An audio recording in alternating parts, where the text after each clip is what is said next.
Sadiq, thank you so much for joining us today. It's my pleasure. With My Life, My Say. So we're going to ease into it, like really easy, like really kind of calm questions. That's the only reason I've agreed to do it, because I was promised nice, easy questions. Yes, nice, easy questions. So the first one is, in a few words, how would you describe London and what it means to you? London means Londoners to me. Londoners who are respectful, they celebrate diversity, they respect each other. The great thing about our city is the people of London. Beautiful. So our next question is, so the London mayor election this year is obviously really important for several reasons, and for you it's really important because it's your first time running for a very like major role. And do you feel any pressure on this, and like how are you kind of coping with it? You know, I love London.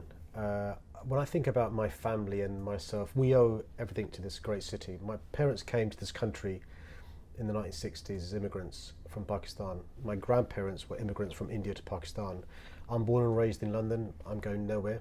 But I appreciate that, you know, this city gave my family the chances to fulfill our potential. So for me, I worry about my daughters and their friends and young people today. I worry, will they get the chances that I had, the chance that my parents had to live in a council property, the chance like we had to go to good local state schools, the chance that I had to go to university based upon my grades rather than my ability to pay, the chance my brother had to get a good quality apprenticeship, the chance I had to become a lawyer and start my own business. So I don't see it as pressure running to be mayor of London.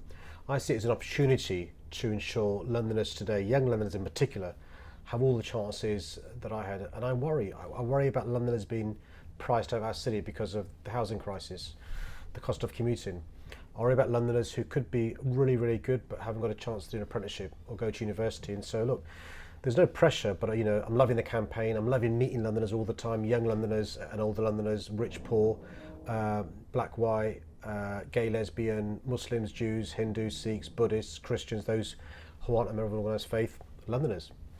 But obviously it's been a lot of work. You're meeting all of these groups of people. Do you not get exhausted at points? No, listen, honestly, I love it. It's, you know, it's the most, you know, what I say to people, you know, the mayor of London is not simply the best job in politics, it's the best job there is, because I've got a chance to fix the housing crisis. I've got a chance to make transport affordable and modern. I've got a chance to support businesses to grow and expand so more Londoners get a living wage, more Londoners get a good quality apprenticeship.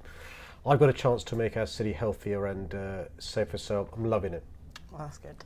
Well, so you mentioned a few issues there in terms of wages and transport and housing. What other big issues do you think there are for Londoners at the moment, and how do you want to tackle them? The way I describe it is, it's the opportunity to have all Londoners have their potential fulfilled. That's the key thing for me. And if you look at the story of our city for 1,000 years, we've been open to trade, we've been open to people, we've been open to ideas. But the London promise has been this: you work hard, you get a helping hand, and you can do anything. My worry is too many Londoners are working hard, but there's no helping hand. I want to be the mayor that provides the helping hand. So I guess one big issue for young people particularly is housing. So I'm from Crookwood, born and raised there, and I would love to stay there my whole life, but I'm pretty much going to be priced out. So I'm at uni in Bristol at the moment, and the chances of me coming back home to live in London and contribute to my city are very slim, because I just probably will never have the finances to live in my city. So how will you help young Londoners to get on the housing market and stay and contribute to the city that has provided them with so much? You know, the thing is, your story is a story I hear every day from countless Londoners. London's been hollowed out because of the housing crisis. You know, when I think back to when I was young, I lived at home with my family, and when I came back from university and law school, I stayed in my bedroom on the top bunk of a bunk bed, saving for a deposit to buy a home with my wife, and we would manage to save a deposit in our mid-20s to pay for a deposit to buy a home. Today's Londoners have got no chance. You're absolutely right. So what we've got is a number of options. One is to say, look, that's the way life is, and that's what the current mayor wants you to think, and the Conservative candidate now. The other is actually mayors can do a huge amount to fix the housing crisis, and I've got a plan how we're going to fix the housing crisis. Number one, we're going to say in my London plan, half of all new homes need to be genuinely affordable to buy or rent. It's really important. And by genuinely affordable, I don't mean 80% of market value like Boris Johnson says, or homes costing £450,000 like Zach Goldsmith says. I mean genuinely affordable either on a social rent, council property, or a London living rent. That's going to be a third of average earnings in an area. So let's say, for argument's sake, in Cricklewood, the average earnings is £2,100. The London living rent will be £700 a month, and or shared ownership homes, part buy, part rent, social rent, London living rent, or shared ownership. But that's not all. You know, there are homes before they've been completed, they've been sold to investors in the Middle East and Asia. Now look, I've nothing against foreigners. Some of my best friends and family are foreigners, but we've got to build homes for Londoners. Yeah. We've got to say no more selling off-plan overseas to investors in the Middle East and Asia who use our homes as gold bricks. First dibs will go to Londoners. But also, you and I both know people renting in London. There are 2 million people in London now renting. There are 700,000 children renting. When I was younger, you'd rent if you were a student or if you were starting before buying a property. Now there are people with children rented in London. So we've got to fix the rental market. I will set up a not-for-profit London-wide letting agency. So rather than you going to an estate agent being ripped off when you first pay the fee, £300, £400, £500, and be given a 12-month contract, and in 12 months' time, the estate agent comes and says you've either got to pay another 10% or move out. I'll say, come to me, I'll give you a tenancy up to 3 years. During the 3 years, the rent only goes up by inflation, no rip-off fees. I'll say to a landlord, give me your property, I'll give you 6 months rent up front, do all the checks you need to do, and return you the property in 3 years' time. So by the combination of a London living rent, a third of average earnings, and my not-for-profit letting agency will start fixing the rental market in London.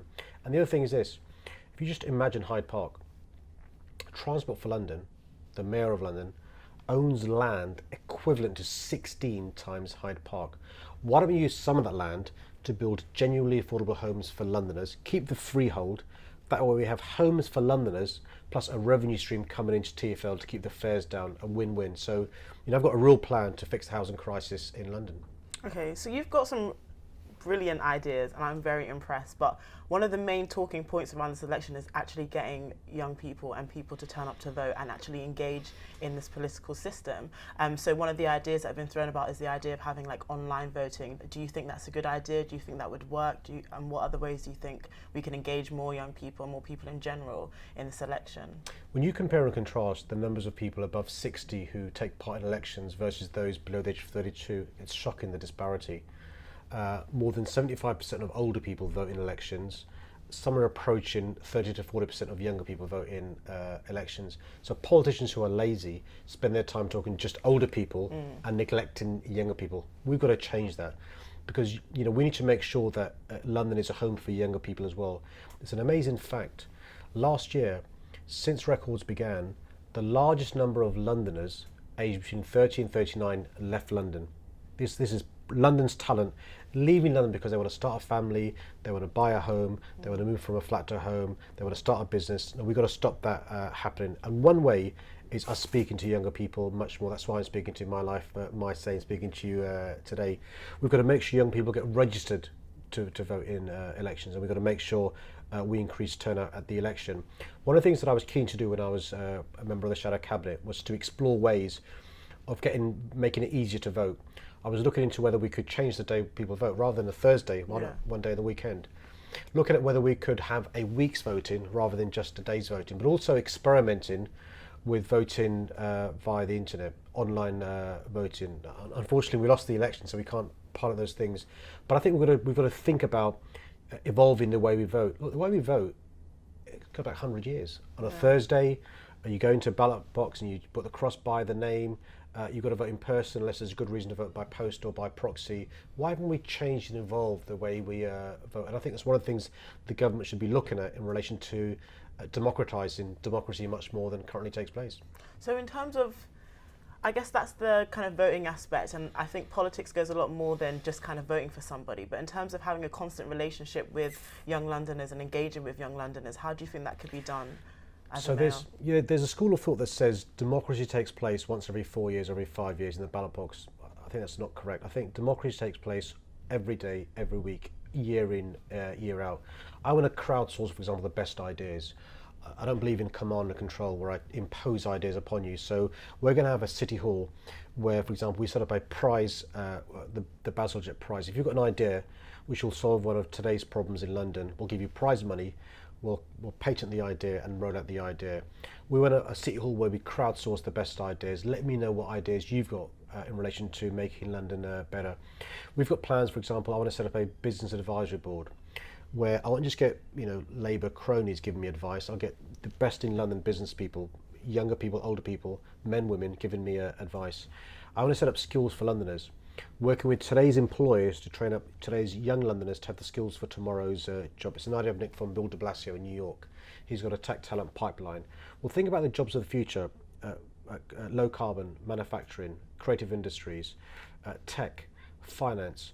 Now, employers complain that Londoners haven't got the skills to do those jobs. Why not work with the employers to train up today's youngsters for the skills to do those jobs of tomorrow? Homes for Londoners. We've got to think about homes for the next generation of Londoners so they can live in London rather than commuting in or having to leave London and go to other parts of the country. Berlin's attracting young Londoners. Why? Why isn't London attracting young Londoners? So in a few months' time, our country will make a really huge decision. We'll be voting in the EU referendum. How will you be voting, and how will the EU referendum, if we leave or if we stay in, affect young people in particular? Well, I'm definitely voting to remain in the European Union, and I'll be campaigning, hopefully as the London Mayor, for us to stay in the European Union. And let me tell you why. Just think of the cultural benefits the EU's brought to our city. Think about the high streets, the food, the coffees we enjoy. Think of the social benefits. Think about your mates who are of Spanish origin or French origin or German origin.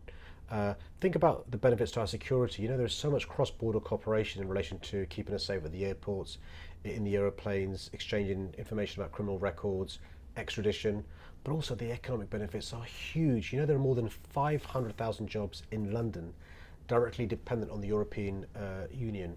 More than 60% of the world's leading companies have their European headquarters here in London. Sony, AIG Insurance. I was in Ford's in Dagenham recently. Half of London's exports go to the European Union. Look, a mayor of London has to be campaigning passionately for us to stay in the European Union. I love the fact that I've got no experience of a war on the doorstep in Europe. Our grandparents and parents can't say that. Because they were suspicious of our German neighbours or our Italian neighbours or our French neighbours. We've got mates and family members who are European. For me, it's crucial to London's future being an integral part of the European Union. Cool.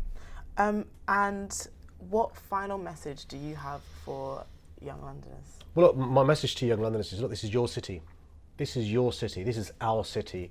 Get involved in the running of our city. It breaks my heart when I think of the numbers of young Londoners who aren't register to vote, forget actually voting. The deadline for registration is the 18th of April. Don't wait till the last minute. It literally takes 2 minutes to get registered to vote. I'm not even saying vote for me.